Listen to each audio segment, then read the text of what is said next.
दोस्तों, आज हम आए हैं माहवारी के टॉपिक को लेके। माहवारी ज्यादा आना यानी कि हैज कसरत से आना, कसरत हैज भी कहते हैं, अत्यार्तव कहते हैं, अंग्रेजी में इसको कहते हैं मेनोरहाजिया।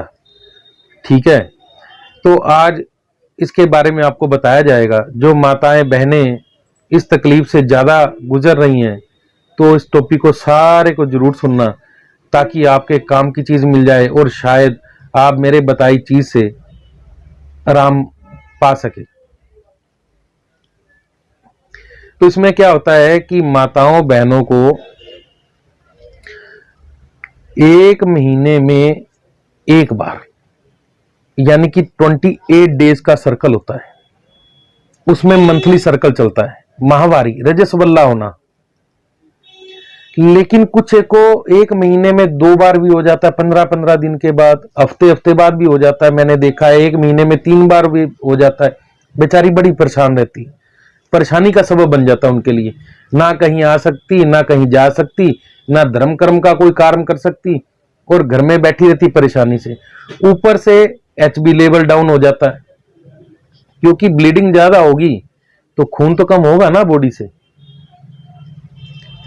तो इसी बात को लेके आज मैं ये टॉपिक बड़ा गंभीरता से बना रहा हूं। इसमें क्या होता है, जिन औरतों को ये तकलीफ होती है ना, बेचारी शरीर से दुबली पतली हो जाती हैं, चेहरे की रंगत चली जाती है, खुशनुमा चेहरा ढल जाता है, झुर्रियां पड़ जाती हैं, काले दाग आ जाते हैं, गुलाबीपन चेहरे का खत्म हो जाता है। औरत तो सुंदरता का एक प्रतीक है, तो उसकी सुंदरता फिनिश हो जाती है, खत्म हो जाती है, चेहरे पे कृष्णता आ जाती है, भूख भी सही नहीं लगती, चिड़चिड़ापन हो जाता है, पेशाब में भी गर्मी आ जाती है, और बार बार खून आने से, हैज आने से, माहवारी के आने से जो ब्लीडिंग होती है उसमें भी जलन होनी शुरू हो जाती है, तकलीफ होनी शुरू हो जाती है। और जो उसकी शर्मगाह है, उसका यूट्रस, उसमें खारिश आने लग जाती है, क्योंकि वहां बैक्टीरिया पनपना शुरू हो जाता है। बेचारी बड़ी परेशान होती है, उनका जो हालत होती है ना, बड़ी तरस वाली हो जाती है। तब आती हैं, रो भी पड़ती हैं, हकीम साहब बचा लो। तो आज एक महिला आई थी, तो ऐसे मेरा दिल किया, मैं कहा ये माता मेरी बहन इस तकलीफ में जूझ रही है बेचारी, तो इसी को लेके पता नहीं कितनी जूझ रही होंगी, तो सबको इस चीज का खुलासा किया जाए थोड़ा। तो इससे क्या होता है कि अंदर मीठा मीठा बुखार भी चलने लग जाता है। क्यों? शरीर में थोड़ी ठंडक सी बन जाती है, HB निकलेगा तो शरीर का जो टेम्परेचर लेवल होगा वो भी नीचे गिर जाता है, डाउन हो जाता है ना। तो बेचारी बड़ी परेशान।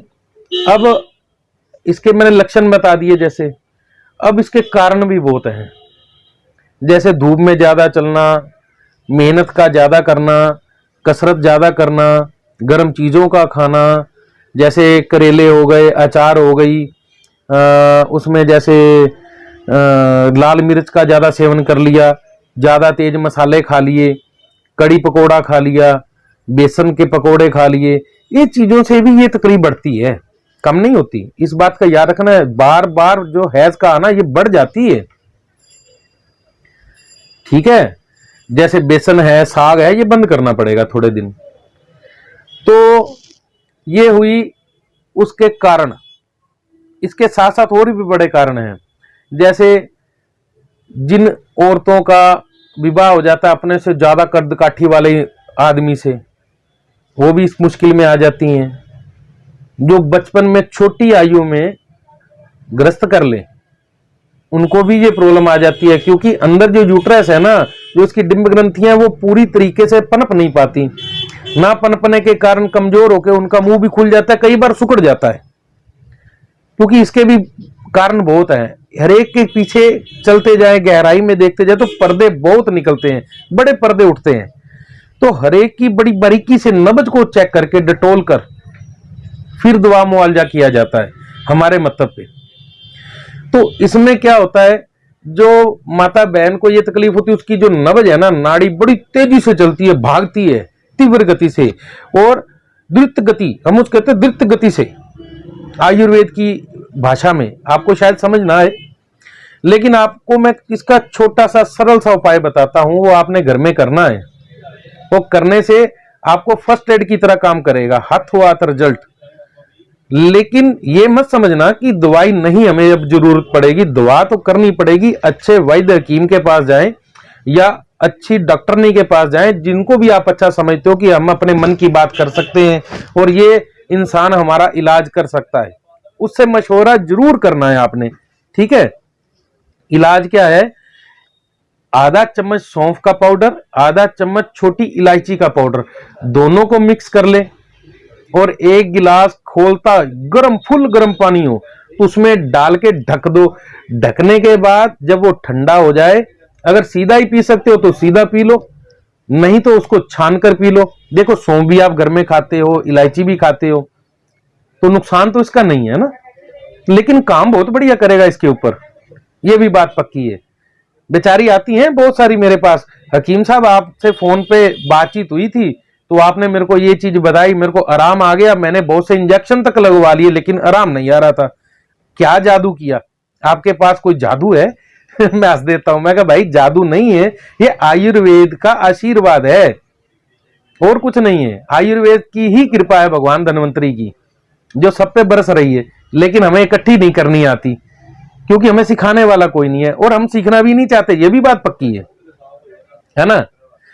तो अब इसमें परहेज भी करना पड़ेगा, जैसे मैंने पीछे बताया है ना कि ये चीजें से ज्यादा खाने से हो जाए, वो चीजों को बंद कर दो और खाने पीने में हल्का फुल्का करना है। जैसे कद्दू है, तोरी है, टिंडा है, मूंग की दाल भी खा सकते हो और उड़द की दाल भी खा सकते हो आप।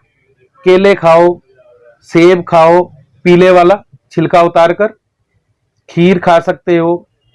और उसके साथ रोटी के आपने क्या करना है, जब भी आप रोटी खाओगे ना तो उसके साथ सलाद जरूर खाओगे, चाहे शलजम खा लो सलाद में, चाहे उसकी सब्जी बना के खा लो, खीरा खाओ, खकड़ी खाओ, उसके ऊपर काला नमक और काली मिर्च जरूर लगाना है। ये चीज खाने से एक तो फाइबर पूरा होगा, नया खून बनेगा। शलगम आपको दोबारा वो खून को पूरा करवा देगा जो आपका खून बॉडी से निकल गया। तो मैं चाहता हूं कि जो चीजें मैंने आपको बता दी तो आप इसका मुसलसल लगातार इस्तेमाल करें और दूसरों को भी जरूर बताएं, ताकि आपके बताए हुए से और मेरे दिए फार्मूलेशन से अगर किसी की जान बचने में सहूलत हो जाए, एक पैसा भी किसी को आराम आता है ना, वो दुआएं जरूर देता है और दुआ कहीं ना कहीं लगती जरूर है, इस बात को सारे याद रखना। और मैं आप सबकी दुआओं को हासिल करता रहता हूं, आपका प्यार मेरे को मिलता रहता है, आप जुड़े रहें। और अगली वीडियो में मैं बताने जाऊंगा जिन बहनों को, माताओं को माहवारी बंद हो जाती है या कम आ जाती है या गांठें आती हैं, उनके लिए। तो आप हमारे साथ जुड़े रहें।